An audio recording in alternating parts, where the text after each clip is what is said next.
వే gold trusted gold buyers మీరు తాకట్టు పెట్టిన బంగారాన్ని విడిపించి ఈ రోజు ఉన్న మార్కెట్ ధరకు కొనబడను. భారత ప్రముఖ shooter senior coach Jaspal Rana కన్నుమూశారు. జర్మనీలోని మ్యూనిచ్ లో జరిగినటువంటి ISSF వరల్డ్ కప్ నుంచి తిరిగి వస్తుండగా విమానంలో గుండెపోటుకు గురై జస్పాల్ రాణా కన్నుమూశారు. అయితే ఢిల్లీలోని మ్యాక్స్ హాస్పిటల్లో చికిత్స పొందుతూ చనిపోయారు.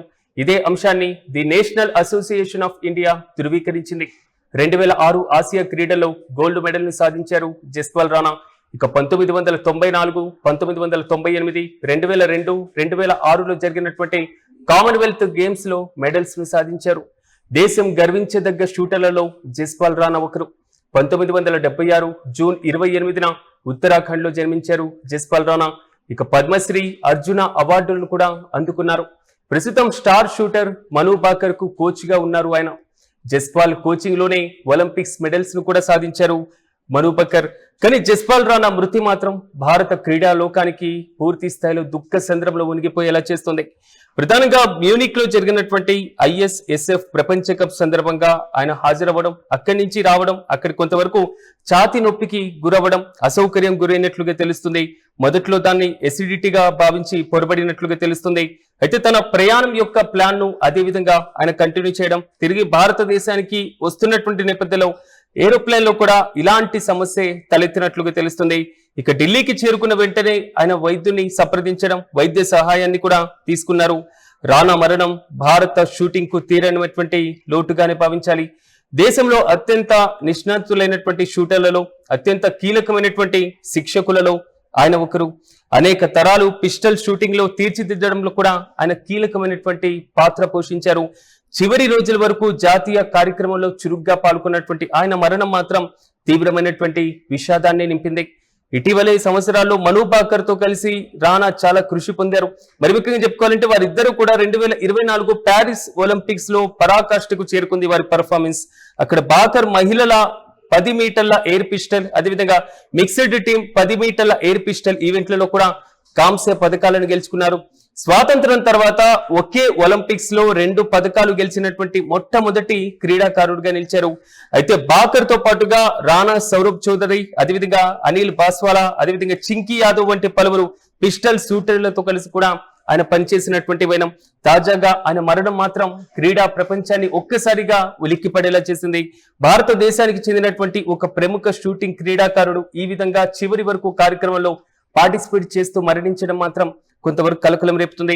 ఆయన సాధించినటువంటి ఘనతలు, ఆయన అందుకున్నటువంటి అవార్డు, ఆయన పొందినటువంటి కీర్తి అనిర్వచనీయమైనదనేది మాత్రం పిస్టల్ షూటర్స్ కి సంబంధించినటువంటి క్రీడాకారులు ఆయన గురించి, ఆయనతో స్మరించుకునేటువంటి విధానాన్ని గురించి కూడా తెలియజేస్తున్నారు. ఇక 1994 హిరోషిమా ఆసియా క్రీడల్లో కూడా ఆయన గోల్డ్ మెడల్ ని సాధించి చరిత్రను సృష్టించారు. ఆసియా క్రీడలతో పాటుగా కామన్వెల్త్ క్రీడలు, అదేవిధంగా ప్రపంచ షూటింగ్ ఛాంపియన్లను కూడా అనేక గోల్డ్ మెడల్స్, రజత, కాంస్య పథకాలను కూడా గెలుచుకున్నారు. ఆయన ప్రధానంగా 25 మీటర్ల సెంటర్ ఫైర్ పిస్టల్లో అసాధారణమైనటువంటి ప్రతిభను తనకంటూ కూడా గుర్తింపును పొందారు. ఈ నేపథ్యంలోనే భారత ప్రభుత్వం ప్రత్యేకించి ఆయన్ని గుర్తించి 1994లో దేశంలోనే అత్యంత క్రీడా పురస్కారమైనటువంటి అర్జున అవార్డుతో కూడా సత్కరించింది. క్రీడాకారుడిగా రిటైర్ అయిన తర్వాత కూడా ఆయన కోచ్ గా మారి ఎంతో మందిని తీర్చిదిద్దారు. భారతదేశపు నెక్స్ట్ తరం, అంటే నెక్స్ట్ యుగం కోసం మాత్రం ఆయన షూటర్లను తీర్చిదిద్దడంలో కీలకమైనటువంటి పాత్ర పోషించారు. ఉదాహరణకి మను భాకర్ గురించి మనం ప్రత్యేకంగా చెప్పుకోవాలి. ఇక క్రీడా రంగంలో ఆయన అందించినటువంటి అత్యుత్తమైనటువంటి కోచింగ్ సేవలకు గాను భారత ప్రభుత్వం ఆయన్ను ద్రోణాచార్య అవార్డుతో కూడా సత్కరించింది. ఆయన జూన్ 28, 1976లో ఉత్తరాఖండ్ లోని ఒక గర్వాలీ కుటుంబంలో జన్మించారు. ఆయన తండ్రి నారాయణ్ సింగ్ రాణా, ఆయన కూడా ITBP లో కూడా కీలకమైనటువంటి పోలీస్ ఆఫీసర్ గా పనిచేశారు. అదేవిధంగా ఉత్తరప్రదేశ్ కి మాజీ క్రీడా శాఖ మంత్రికి కూడా ఆయన సేవలను అందించారు. జస్పాల్ రాణాకు మొదటి కోచ్ గా వ్యవహరించినటువంటి వ్యక్తి కూడా ఆయనే.